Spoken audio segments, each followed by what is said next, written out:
అది ఒకటి.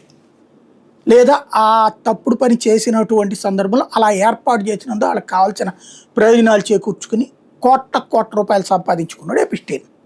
అది నెంబర్ 1. ఈ ఎపిస్టీన్ ఇట్లాగా కాంటాక్ట్ చేసే సందర్భంలో రెండవ కోణం ఏంటంటే అనేక మందితో మెయిల్లో కాంటాక్ట్ చేస్తుండేవాడు వివిధ అంశాలు. అలా కాంటాక్ట్ చేసేది దాంట్లో అమ్మాయిల్ని పడుకోబెట్టడానికి కాదు, రెగ్యులర్గా వాళ్ళందరితో టచ్లో ఉండటానికి. ఆ టచ్లో ఉన్నటువంటి వాళ్ళల్లో మనకు సంబంధించిన హర్దీప్ సింగ్ పూరి ఉన్నాడు, అట్లాగే మీరా నాయర్ ఉంది, ఇట్లాంటి వాళ్ళు ఉన్నారు ఇండియాలో. ఇది వీళ్ళ పేర్లు లేదా వీళ్ళ టచ్ అనేటటువంటిది పొలిటికల్ ఆస్పెక్ట్లు తప్పించి వీళ్ళు అట్లాగా అమ్మాయిలనో అబ్బాయిలనో తోనో సెక్సువల్ సంభాషణలు చేసినటువంటి వ్యవహారం కాదు. ఇది 2 డిఫరెంట్ ఆస్పెక్ట్.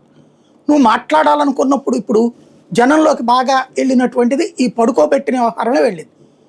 రాహుల్ గాంధీ అలాంటి ఉద్దేశాన్ని ఇక్కడ ఆపాదిస్తున్నాడు మోడీ సర్కార్ మీద, అంతకు మించి ఏం లేదు.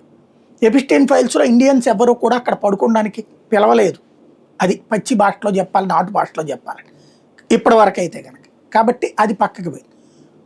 అనిల్ అదానీ ఎవరైతే మోడీ వచ్చాక సర్వనాశనమైనోడు వాడే.